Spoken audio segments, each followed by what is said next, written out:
లూకాసు వార్త 8వ అధ్యాయం. ఈరోజు మనందరినీ ప్రేరేపించే most inspirational best disciple, women disciple బైబిల్లో మీకు పరిచయం చేయాలని ఆశపడుతున్నాను.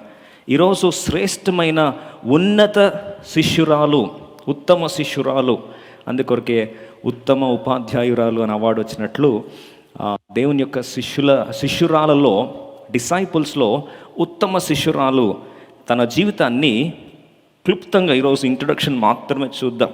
అన్ని తలంపులు ధ్యానించడానికి సమయ హద్దుబాట్లు ఉన్నాయి. అయినప్పటికీ క్లుప్తంగా ఒక తలంపు మాత్రమే లోతుగా మనము ధ్యానించడానికి పరిశుద్ధాత్మ దేవుడు మనందరికీ సహాయపడును గాక. లూకాసు వార్త 8వ అధ్యాయము మొదటి 3 వచనాలు కలిసి చదువుకుందాం. Gospel according to doctor Luke chapter 8 verse 1, 2 and 3. 1, 2, 3 వచనాలు అందరం కలిసి బిగరగా చదువుకుందాం. వెంటనే ఆయన దేవుని రాజ్య సువార్తను తెలుపుచు ప్రకటించుచు ప్రతి పట్టణములోనూ ప్రతి గ్రామములోనూ సంచారము చేయుచుండగా 12 మంది శిష్యులను, అపవిత్రాత్మలను, వ్యాధులను పోగొట్టబడిన కొందరు స్త్రీలను, అనగా 7 దయ్యములు వదిలిపోయిన మగ్దలేనే అనబడిన మరియయు, హేరోదు యొక్క గృహ నిర్వాహకుడగు కూజా భార్యయగు యోహన్నాయును, సూజన్నాయును ఆయనతో కూడా ఉండిరి. వీరును ఇతరులు అనేకులను తమకు కలిగిన ఆస్తితో వారికి ఉపచారము చేయుచు వచ్చిరి.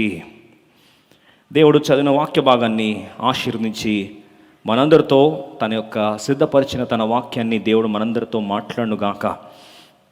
యేసు ప్రభు శిష్యురాలలో ప్రధానంగా మనందరికీ తెలిసిన శిష్యురాలంటే మగ్దలేని మరియ అంటాం. అయితే చాలాసార్లు అగమ్యగోచరంగా కనిపించకుండానే అతి బలిష్టమైన పరిచర్య చేసిన వారు అనేకులు ఉన్నారు. వారిలో ఈరోజు టాప్లో నిలిచిన వారు 3 పేర్లు పరిశుద్ధాత్మ దేవుడు ఇక్కడ రాసి పెట్టాడు. 3వ వచనం చూస్తాం, 2వ వచనం మళ్ళీ ఒకసారి చదువుదాం. 12 మంది శిష్యులను, అపవిత్రాత్మలను, వ్యాధులను పోగొట్టబడిన కొందరు స్త్రీలను, అనగా 7 దయ్యములు వదిలిపోయిన మగ్దలేనే అనబడిన మరియయు, హేరోదు యొక్క గృహ నిర్వాహకుడగు కూజా భార్యగు యోహన్నాయు, సూజన్నాయు ఆయనతో కూడా ఉండిరి. మగ్దలేని మరియట, తర్వాత ఎవరండి? యోహన్నా, 3వది సూజన్నా. ఈరోజు యోహన్నా గురించి కొన్ని నిమిషాలు మనము ధ్యానిస్తాం. Who is this wonderful excellent women disciple of Lord Jesus Christ? యేసుక్రీస్తు వారి యొక్క శిష్యురాలలో ఈ ఉన్నత స్థాయిలో నిలిచిన ఈ 3 జీవితంలో నుండి ముఖ్యంగా మగ్దలేని మరియ మనందరికీ సుపరిచితమే. తన జీవితం గురించి పెద్ద చెప్పుకోవాల్సిన అవసరం ఏం లేదు, ఎందుకంటే తన గురించి చాలామంది చెప్పే ఉంటారు. అయితే ఈరోజు 2వ స్త్రీ, తన పేరు మళ్ళొకసారి, హేరోదు యొక్క గృహ నిర్వాహకుడగు కూజా భార్యయగు యోహన్నాయు. కూజా భార్యయగు యోహన్నా. నా పేరు ఒకసారి దాని వెనకాల చెప్పండి. కూజా భార్యయగు యోహన్నా. ఎందుకు యోహన్నా గురించి పరిశుద్ధాత్ముడు ఈ విధంగా రాశాడు? What is the uniqueness of this woman? తన యొక్క ప్రత్యేకత ఏంటి? అసలు ఎందుకొరకు బైబిల్లో ప్రతి అక్షరం విలువైందైతే ప్రతి ఒక్కరి గురించి సాక్షార్థంగా రాస్తూ పోతే ఇంకా బైబిల్లో మనము దాని యొక్క వాల్యూమ్ని మనం మోయలేని పరిస్థితి అయ్యే సన్నివేశంలో ఎందుకొరకు యేసుక్రీస్తు వారు తన వెంబడించిన శిష్యురాలలో ఈ 3 జీవితంలో, ముఖ్యంగా ఈ ప్రస్తుతం మనం వెళ్తున్న ఈ యొక్క లెంట్ డేస్లో యేసు ప్రభుని అంటిపెట్టుకొని నడిచిన వారిలో, శిష్యురాలలో వారు ఎప్పుడు కూడా దేవునితో పాటే ఉంటూ వారు ఎందుకొరకు ఈ విధంగా పరిచర్య చేస్తూ ప్రభు యొక్క బలలో ఎందుకు పాలు పంపులు పొందగలిగారు? ఏ విధంగా వారి ఉపచారము, వారి పరిచర్య, వారి సాక్ష్యాన్ని ఈ విధంగా ఎందుకు స్థిరపరచబడిందో కొన్ని నిమిషాలు మనము తన గురించి ధ్యానించడానికి పరిశుద్ధాత్మ దేవుడు మనందరితో మాట్లాడుగాక. ఈరోజు ఒక్క తలంపు మాత్రం ఇంట్రడక్షన్ చూడడానికి ప్రయత్నిస్తాం. ఏంటి తన యొక్క ప్రత్యేకత? అక్కడ రాయబడిన మాట చూస్తే, హేరోదు యొక్క గృహ నిర్వాహకుడగు కూజా భార్యగు యోహన్నాయు. ఎప్పుడైతే డాక్టర్ లూక్ రాయడం ఆరంభించాడో తనంటాడు, హేరోదు యొక్క గృహ నిర్వాహకుడు ఉన్నాడు. హేరోదు అంటే బైబిల్లో హేరోదు అనే పదం మాటికి మనకు వస్తూ ఉంటుంది. అయితే బైబిల్లో చాలామంది హేరోదులు ఉన్నారు. మొట్టమొదటిగా యేసుప్రభు జన్మించినప్పుడు ఉన్న హేరోదు పేరు హేరోద్ ద గ్రేట్. ఆ హేరోద్ ద గ్రేట్ తర్వాత తన కుమారుడు హేరోద్ యాంటిపస్. ఇప్పుడు ఆ హేరోద్ యాంటిపస్ ఎవరినంటే చతుర్థాధిపతి. ఆ ప్రాంతం గలిలియ ప్రాంతానికి ఆయన చక్రవర్తిగా ఉన్నాడు, రాజుగా ఉన్నాడు. ఈ హేరోదు రాజు తన దగ్గర ఆర్థిక శాఖ మాత్రమే కాకుండా రెవెన్యూ పరంగా కూడా ఒక ప్రాముఖ్యమైన స్థానంలో ఈ కూజా అనే ఒక ఆఫీసర్ ఉన్నాడు. సాధారణంగా దీని ఈ యొక్క స్టీవర్డ్ అనే పదానికి అర్థం చూస్తే 3 రకాలుగా దీని అర్థాన్ని తీసుకోవచ్చు. ఆలోచిస్తే ఒకవేళ రాజుగా తీసుకుంటే మంత్రిత్వ శాఖలు కానీ మనం అభివర్ణిస్తే అన్ని మంత్రిత్వ శాఖలకు ఉన్నత స్థాయిలో ఉండి రాజు యొక్క కార్యకలాపాలన్నీ కూడా మేనేజ్ చేసే స్థాయిలో ఉన్నాడు కూజా. అదే కానీ మనం ఒకవేళ అడ్మినిస్ట్రేటివ్ బ్యూరోక్రసీ పాయింట్ ఆఫ్ వ్యూలో చూస్తే, అంటే ముఖ్యంగా మంత్రివర్యుల దగ్గర ఎవరుంటారండి? సెక్రటరీస్ ఉంటారు. అంటే ముఖ్యమంత్రి దగ్గర ప్రధానంగా రాష్ట్రాన్ని నడిపే సామర్థ్యానికి కావాల్సిన ఆలోచన ఇచ్చే వాళ్ళు ఎవరంటే చీఫ్ సెక్రటరీ. ఐఏఎస్ ఆఫీసర్స్లో చీఫ్ సెక్రటరీ ఉంటారు. ఆ చీఫ్ సెక్రటరీ యొక్క భార్య పేరే ఏంటండి? జోయన్నా, ఇంకో మాటలో యోహన్నా. ఇప్పుడు ఆ కూజా ఎవరు అంటే మనకు అర్థమయ్యే భాషలో బ్యూరోక్రసీ పాయింట్ ఆఫ్ వ్యూలో చూస్తే చీఫ్ సెక్రటరీగా మనం చూడవచ్చు. అదే పాతకాలంలో మనం చూస్తే వైస్రాయ్ అనే పదం విన్నారు కదండి. భారతదేశంలో మన ఈ యొక్క గ్రేట్ బ్రిటన్ లేదా బ్రిటిష్ వారు మనం విడిచి వెళ్ళిపోయిన తర్వాత మౌంట్ బ్యాటన్ అనే వైస్రాయ్ ఇంకా ఉండేవాడు. హీ వాజ్ రిప్రజెంటింగ్ ద క్వీన్ని రాణిని ఇక్కడ రాణి యొక్క రాయబారిగా భారతదేశంలో ఉండేవాడు. తన పేరేమంటారంటే వైస్రాయ్ అంటారు. కాబట్టి వైస్రాయ్ లాగా అర్థం తీసుకోవచ్చు, లేదా గవర్నర్ లాగా తీసుకోవచ్చు, లేదా బ్యూరోక్రసీ పాయింట్ ఆఫ్ వ్యూలో తీసుకుంటే చీఫ్ సెక్రటరీగా తీసుకోవచ్చు, లేదా మంత్రిత్వ శాఖల ప్రకారం చూస్తే రెవెన్యూ మరియు ఫైనాన్స్ మినిస్ట్రీ 2 సమ్మిళితమై ప్రధాన ముఖ్య మంత్రి పాత్రలో కూజా తన యొక్క ఆఫీసర్గా మంత్రిత్వ శాఖని ఆ యొక్క రాజు పక్షం ఉండి అన్ని పనులు చేస్తున్న ఉన్నతమైన అతి శక్తివంతమైన స్థాయిలో ఉన్నాడు ఈ కూజా. ఒక్కసారి ఆలోచించండి. యేసుప్రభు పరిచర్య జరుగుతున్నప్పుడు వాస్తవంగా యూదులకు ఆ యొక్క రోమా సైనికులన్నా, రోమా అధిపతులన్నా, రోమా రాజులన్నా, చక్రవర్తులన్నా అస్సలు పడని శత్రుత్వం. ఎందుకంటే ప్రపంచాన్ని అలనాడు ఏలిన వారు ఎవరండి? రోమియులు. వారు ఇష్టానుసారంగా పన్ను వహిస్తూ, ఇష్టానుసారంగా పన్ను వసూలు చేస్తూ యూదుల మీద విరుచుకుపడేవారు. ఇప్పుడు ఒకసారి బ్యాక్గ్రౌండ్ ఆలోచించుకోండి. ఇష్టం వచ్చినట్లు డబ్బు సంపాదించి, ఇష్టం వచ్చినట్లు ఆర్థిక శాఖను కుప్పలుగా నింపేసి కంప్లీట్ అడ్మినిస్ట్రేషన్ టేక్ ఓవర్ చేసుకొని ఈ యొక్క చతుర్థాధిపతి అయిన హేరోదు రాజ్యంలో ఆయన అఫైర్స్ అన్ని, ఆయన అడ్మినిస్ట్రేటివ్ సెటప్ అంతా ఏకచక్రాధిపత్యం వహించిన వ్యక్తి ఎవరు అంటే కూజా. Can you just imagine being a viceroy, being a governor, or in other words being a chief bureaucrat, chief secretary స్థాయిలో ఉండి, ఒకవేళ వైస్రాయ్ పరంగా ఆలోచిస్తే ఒక గవర్నర్గా ఆయన హేరోదు పక్కన కేవలం ఆయన రాజుగా చక్రవర్తి ఉన్నాడు. మిగతా అఫైర్స్ అన్ని నడిపేది ఎవరండి? కూజానే. ఒకవేళ మంత్రిత్వ శాఖల ప్రకారం చూస్తే అందరు మంత్రుల మీద ఉన్నత స్థాయిలో ఉండి ఆర్థిక శాఖ అలాగే రెవెన్యూ విభాగాన్ని రెండింటి మీద కూడా ఆయన ఎస్టేట్స్ అన్నిటి మీద ఆధిపత్యం వహిస్తున్న ఉన్నత స్థాయిలో ఉన్నాడు ఈ కూజా, మోస్ట్ పవర్ఫుల్ ఆఫీసర్. అలాంటి కూజా యొక్క భార్య తన పేరే జోయన్నా, ఇంగ్లీష్లో, తెలుగులో యోహన్నా. ఈ యోహన్నా ఎప్పుడైతే ఈ యొక్క కూజా యొక్క భార్యగా ఉన్నత స్థాయిలో ఉంది, she's in the most respectable position. తన కింద పనివారు, చిటికేస్తే సైన్యం తన కింద ఉండేది. ఆమె కింద డబ్బు ఏమీ తక్కువ లేదు. ఏది శాసిస్తే అది శాసనముగా భావించేవారు. చివరికి చండ శాసనాన్ని శాసిస్తున్న అటువంటి అధికారయుక్తమైన కుటుంబంలో ఈమె ఉన్నత స్థాయిలో ఉన్న ఆ జోయన్నా పరిస్థితి ఒక్కసారి ఆలోచిస్తే ఎందుకు ఈరోజు క్రైస్తవ ప్రపంచానికి ప్రేరణగా మిగిలింది? How can she be the best women disciple and why she should be an inspiration for all of us? ఈరోజు మనందరికీ తను ఎందుకు ప్రేరణగా మిగిలింది? తన జీవితంలో ఉన్న ఉన్నతమైన ఆ సత్యాన్ని, కేవలం ఒక్క సత్యాన్ని మాత్రమే జ్ఞాపకం చేసుకోవడానికి ప్రయత్నిస్తాం. బైబిల్ రాయబడిన సత్యం ఏంటంటే ఇలాంటి కూజా యొక్క భార్య అంత ఉన్నతమైన స్థాయిలో ఉన్నప్పుడు కూడా తను ఒక సమస్యతో బాధపడతా ఉంది.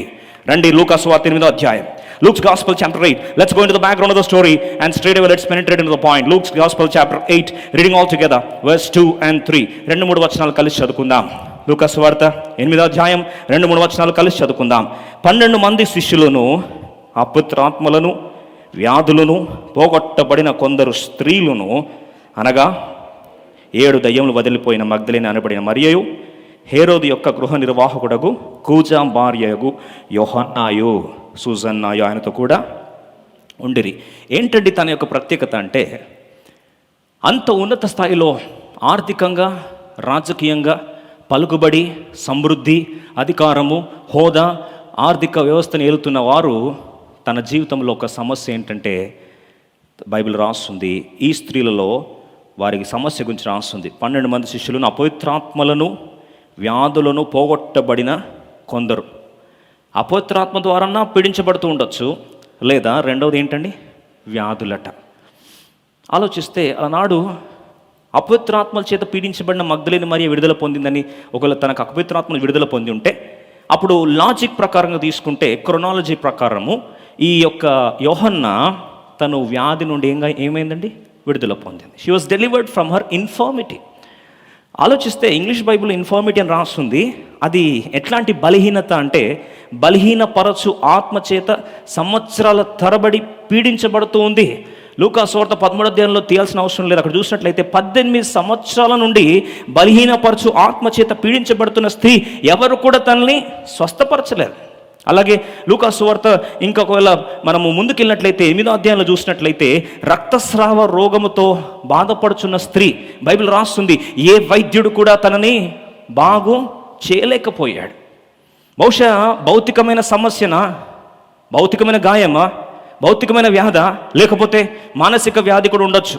అయితే చరిత్రకారులు, బైబిల్ పండితులు చెప్పే సత్యం ఏంటంటే, తనకు ఖచ్చితంగా అది మానసికమైన వ్యాధి అయి ఉండొచ్చు, లేదా భౌతికమైన వ్యాధి కూడా అయి ఉండొచ్చు.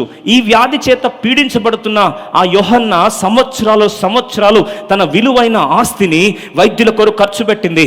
వారు శరీరం అంతటిని ఛిద్రము చేసి ప్రయత్నించి డయాగ్నోసిస్ చేయాలని ప్రయత్నించారు, స్వస్థత పొందట్లేదు.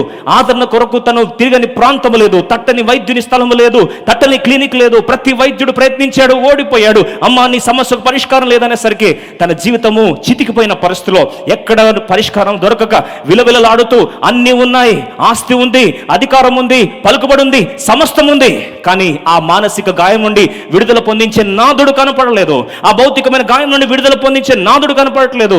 ఈ బాధలో చితికిపోతున్న ఆ యోహన్న ఒకరోజు విశ్వాసంతో తన వార్త వినడం ఆరంభించింది.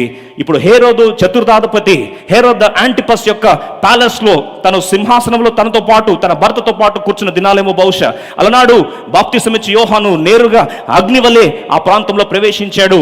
ఈ యొక్క హేరోదు చక్రవర్తిని చూసి అద్భుతమైన సువార్తను ప్రకటించి పశ్చాత్తాపడమని ఖండించేసరికి ఆమె చూస్తా ఉంది, ఎవరండి ధైర్యంతో వస్తున్నారు, ఎవరి వార్త చెప్తున్నారో అర్థం కావట్లేదు. అటు తర్వాత యేసుక్రీస్తు ప్రభువారే నేరుగా వచ్చి ఆ యొక్క హేరోదు నిలదీసి మాట్లాడుతుంటే ఆ మాటలు కూడా వింటా ఉంది. బహుశా వినుట వల్ల ఏమొచ్చింది, విశ్వాసం కలిగిందేమో. వెంటనే తన హృదయాన్ని ప్రభుకు సమర్పించాలని ప్రయత్నిస్తూ బహుశా యేసు ప్రభు దగ్గరకు వచ్చేసరికి యేసు ప్రభు తన యొక్క వ్యాధిని, తన యొక్క బంధకాలను, తన యొక్క బలహీనపరచు ఆ యొక్క సమస్య నుండి తనని ఏం చేశాడు, స్వస్థపరిచాడు.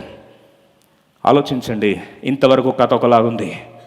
యేసు ప్రభు ఎప్పుడైతే తన దగ్గరకు వచ్చినప్పుడు స్వస్థపరిచాడో, అంతే తీర్మానించుకుంది, నాకు ప్రాణభిక్ష పెట్టిన ఈ దేవునికి, ఈ బంధకాల నుంచి విడుదల నాకు దయచేసిన యేసు ప్రభుని ఏ పరిస్థితి అయినా సరే ఖచ్చితంగా నేనేం చేస్తాను, వెంబడిస్తాను. ఆలోచించండి, తను చేసుకున్న తీర్మానం ఎంత కఠినమైందో బ్యాక్గ్రౌండ్ నుంచి చెప్పాలని ఆశపడుతున్నాను. ఒక పక్కన హేరోదు యూదులన్నా, యేసుప్రభు అన్నా, బాప్తిస్మ యోహాన్ అన్నా పడని భయంకరమైన శత్రుత్వంలో ఉన్న పరిస్థితి. రోమియోలు అతి కఠినులు, మోస్ట్ క్రూయల్ రూలర్స్. వారికి కోపోద్రేకము కట్టలు తెంచుకుంటే ఎవరినైనా ఏం చేస్తారండి, చంపేస్తారు.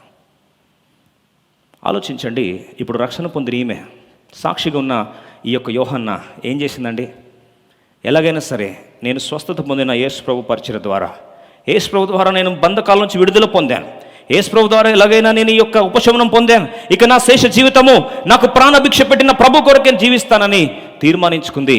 ఆ తీర్మానం అంత ఆషామాషి తీర్మానం కాదండి. ఎందుకు తెలుసా, ఒకరి తీర్మానమే రోమిలకు తెలిస్తే ఊచకోత కోసం ఏం చేస్తారు, చంపేస్తారు, లేదా తెగిస్తే డైవర్స్ కన్నా పోవచ్చు. ఇలాంటి పరిస్థితుల్లో కళ్ళ ముందే చూస్తుంటే బాప్తిస్మిచ్చి యోహాను తల తెగ నరికిన హేరోదు ఆస్థానంలో ఉంది. ఎలా ఉంటుందండి పరిస్థితి, ఆలోచించండి. మీరే ఉన్నారు ఒక ఆఫీసర్ దగ్గర, ఆఫీసర్ మీ కళ్ళ ముందే బాప్తిస్మిచ్చి యోహాన్ని తలని ఏం చేశాడండి, తెగ నరికించాడు. ఆ పళ్ళం మీరే చూస్తున్నారు. భూస్థాపన కార్యక్రమానికి మీరే ఆ తలని తీసుకెళ్లి శిష్యులకు అప్పగించారు. ఈ ప్రాసెస్లో మీరుంటే ఇంకోసారి ధైర్యం చేసి సాక్షి నిలబడతారా? గుట్టు చప్పుడు కాకుండా దేవుడు మా హృదయాన్ని చూస్తాడు కదండి. గాడ్ నోస్ అవర్ హార్ట్ అని కవరింగ్ ఇచ్చుకొని దానికి ఏముందిలే సైలెంట్ బిలీవర్స్ అని ఒక మంచి దాన్ని బ్యూటిఫుల్ టైటిల్ పెట్టుకొని God only sees our heart, so we don't need to worry about it అని ఆదరించుకొని వెళ్ళిపోతాం. ఒకటి పని చేసింది. ఇలాంటి పరిస్థితిలో యేసు ప్రభు నా జీవితాన్ని మార్చాడు. ఆ తర్వాత యేసు ప్రభు అద్భుతాలు ఆశ్చర్యకార్యాలు చేయడం, ఆయన వాక్పరిచయ నిమిత్తం వెళ్తూ ఉండడం, ఇదంతా చూసింది. ఒకటే తీర్మానం చేసుకుంది, ఒక్క సత్యం మాత్రం చూస్తాం. Only one beautiful salient point will see and then will close for the day. Luke's gospel chapter 8 reading all together verse 4. అందరం కలిసి verse 3 ప్లీజ్. 3వ వచనం అందరం కలిసి చదువుదాం. అందరం కలిసి 3వ వచనం చదువుకుందాం. లూకా సువార్త 8వ అధ్యాయం 3వ వచనం అందరము కలిసి బిగ్గరగా చదువుకుందాం. వీరును ఇతర అనేకులను తమకు కలిగిన ఆస్తితో వారికి ఉపచారము చేయుచు వచ్చిరి. చాలండి. యేసు ప్రభు పరిచర్య బలంగా ముందుకెళ్ళడానికి ఒకళ్ళ సహోదరులు అనుకుంటే పొరపాటు.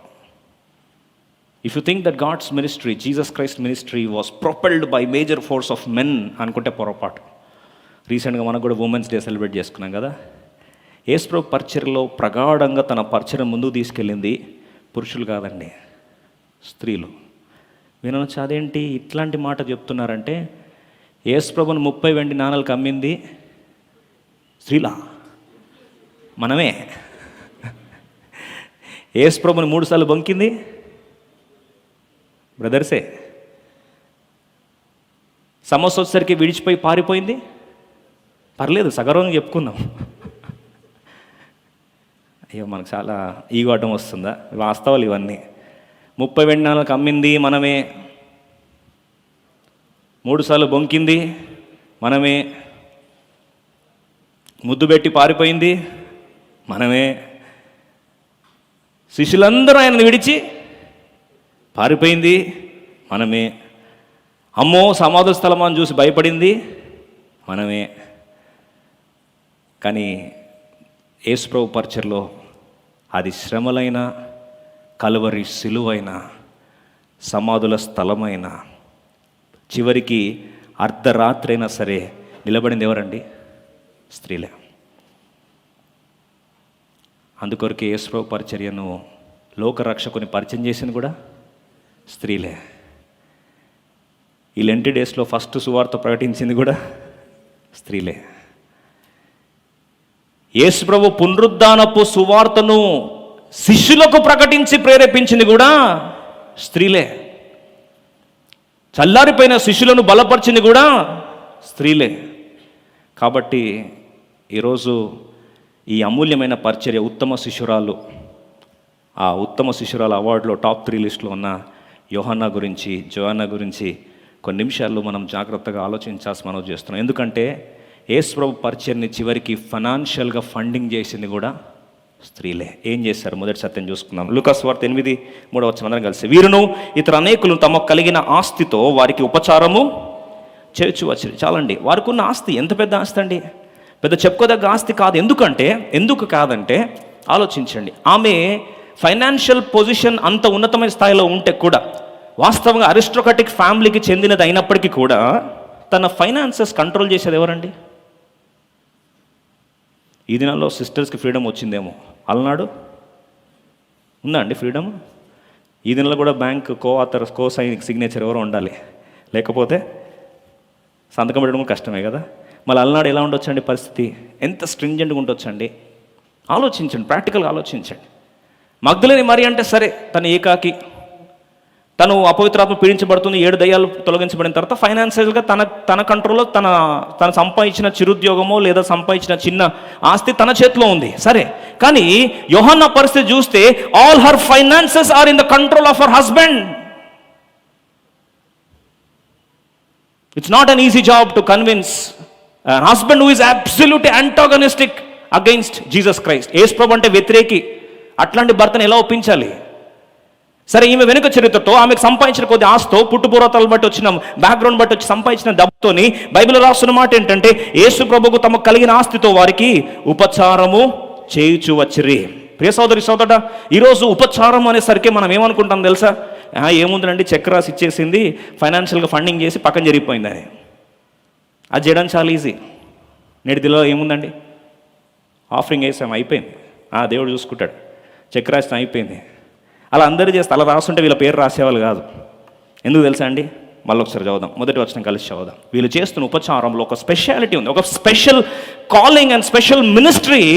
ఈ యొక్క జోఅన్న చేసిన అద్భుతమైన పరిచర్య. ఒక సత్యాన్ని మనం చూసుకొని ముగించేద్దాం త్వరగా. మొదటి మాట కలిసి చదువుకుందాం. వెంటనే ఆయన దేవుని రాజ్య సువార్తను తెలుపుచు ప్రకటించుచు, గట్టిగా చదువుదాం. ప్రతి పట్టణములోను ప్రతి గ్రామములోను సంచారము చేయుచుండగా, చాలు, ప్రతి ప్లేస్కి వెళ్తున్నాడు యేసుప్రభు వారు, ప్రతి పట్టణానికి వెళ్తున్నాడు యేసుప్రభు వారు.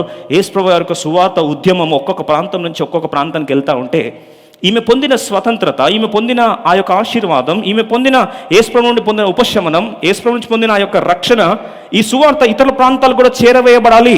నేను ఏ ఆశీర్వాదం పొందానో ఇట్టి ఆశీర్వాదం వారు కూడా పొందాలి అని ఆశతో యేసుప్రభు వారు ఎక్కడికి వెళ్తే ఈ స్త్రీలు కూడా ఏం చేశారండి? యేసుప్రభుతో పాటు వెళ్ళారు. ఆలోచించండి, స్త్రీలై ఉండి యేసుప్రభుతో పాటు ఉన్న పురుషులు శిష్యులతో పాటు వెళ్తే సమాజం ఏమంటుందండి? ఏమనదా? ప్రస్తుత దినాల్లోనే కోడే కూస్తున్నారు.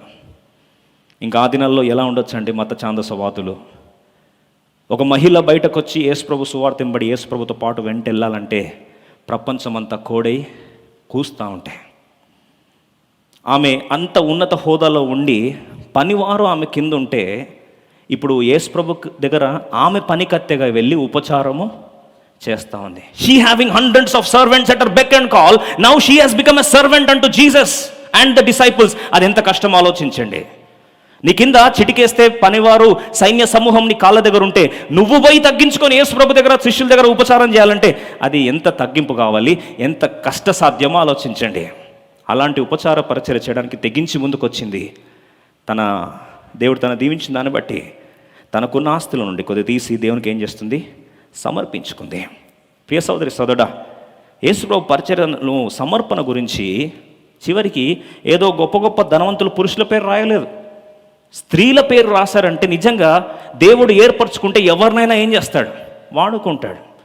దేవుని పరిచర్య ముందుకు జరగడానికి కొరకు పెద్ద పెద్ద శూరులు అక్కర్లేదు. దేవుని పరిచర్య ముందు జరగడానికి పెద్ద పెద్ద దిగ్గజాలు అక్కర్లేదు.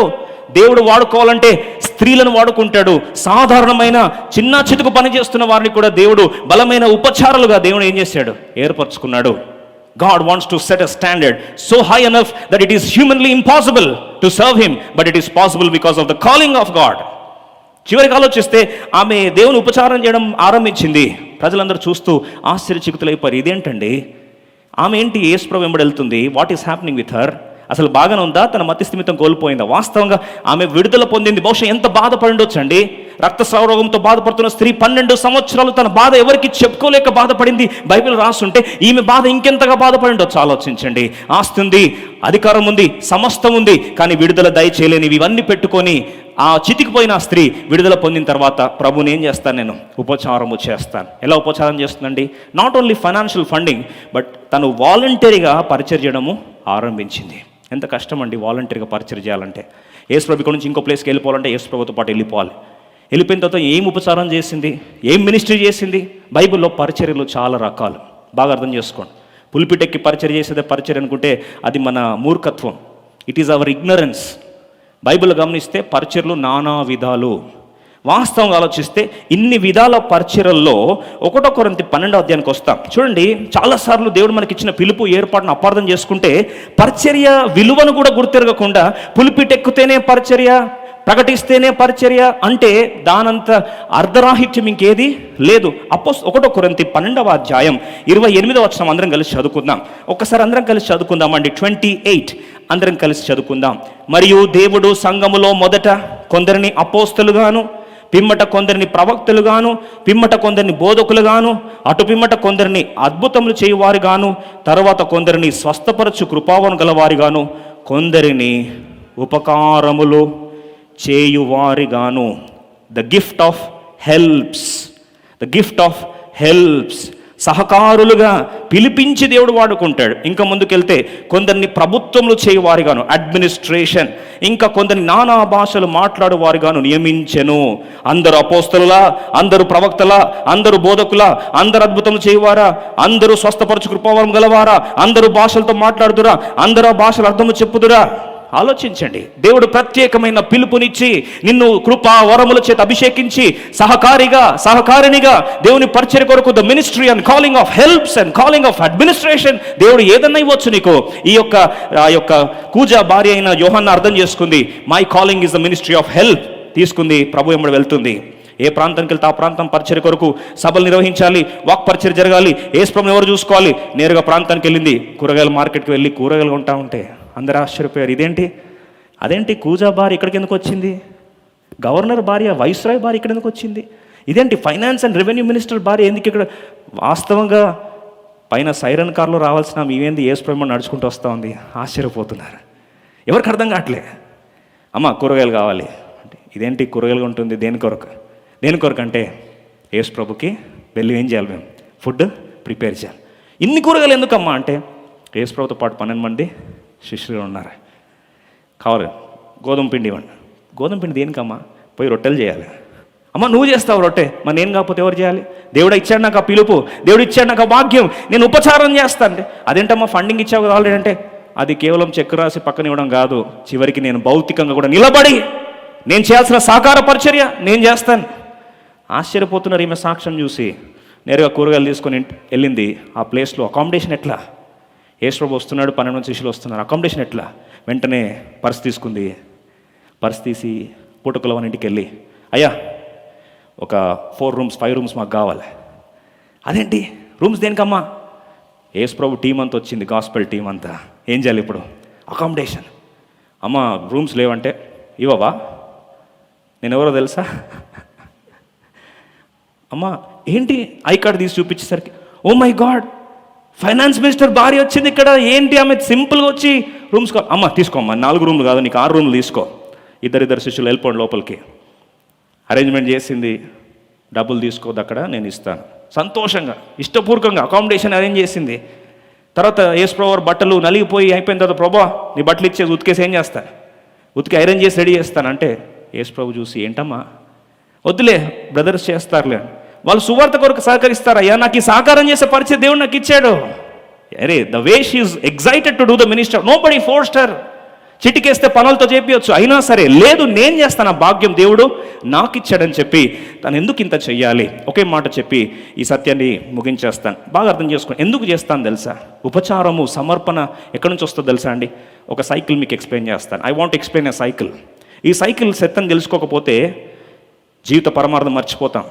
అందుకొరకే జీవన వ్యాపారంలో కొట్టుకోపోతాం అనమాట. ఈ సైకిల్ తెలుసుకోకపోతే ఇంకొక సైకిల్కి వెళ్ళిపోతా. ఏంటి సైకిల్? లూకాసు 8వ అధ్యాయానికి వస్తాం. ఈ స్త్రీలు దేవుని ఉపచారం చేస్తున్నారు. How are they ministering? ఉపచారం చేయాలని వారి ఆస్తి సమర్పణ, వారి వ్యక్తిగతంగా వాలంటరీ మినిస్ట్రీ చేయడానికి ఏది వారిని ప్రేరేపించింది? లూకాసు వార్త 7వ అధ్యాయానికి వస్తాం. 47వ వచనం. ఎందుకు ఒకరు దేవుని సేవిస్తున్నారు? ఎందుకు దేవుని కొరకు నిలబడుతున్నారు? ఎందుకు దేవుని కొరకు సమర్పించుకుంటున్నారు? ఎందుకు దేవుని కొరకు తగ్గించుకుంటున్నారు? ఎందుకు దేవుని పరిచర్య కొరకు ఏ విధంగా ఎందుకు చేస్తున్నారంటే ఒకటే సీక్రెట్. ఏంటి సీక్రెట్ అండి? 47వ వచనం అందరం కలిసి గట్టి చదువుకుందాం. లూకాసు వార్త 7వ అధ్యాయం 47 గట్టి చదువుదాం. ఆమె విస్తారముగా ప్రేమించను కనుక ఆమె యొక్క విస్తార పాపములు క్షమింపబడనితో చెప్పుచున్నాను. ఎవరికి కొంచెము క్షమింపడనో వాడు కొంచెముగా ప్రేమించను. ఎందుకు ఆమె అంత చేస్తుంది? యేసు ప్రభు పాదాల చెంత అంత ఖరీదైనది, 500 దేనారములు ఖరీదైనది జటామాంసం ఎందుకు పగలగొట్టింది? అందరూ అంటారు పిచ్చిపట్టింది ఆమెకి. సీమోన్ అంటున్నాడు, ఎందుకు అయ్యేదంతా వేస్ట్ చేస్తున్నాను? కానీ అప్పుడు సీమోన్తో ప్రభు అన్నాడు, సీమోను నీకు అర్థమైంది ఆమె చేస్తున్న సేవ ఎందుకు చేస్తుంది తెలుసా? అంతా ఆమె విస్తారమైన పాపములు క్షమించబడినాయి కాబట్టి విస్తారంగా దేవుని ఏం చేస్తుంది? ప్రేమిస్తుంది. It is step number 1. సైకిల్లో స్టార్ట్ అయ్యేది ప్రేమ. బాగా అర్థం చేసుకోండి.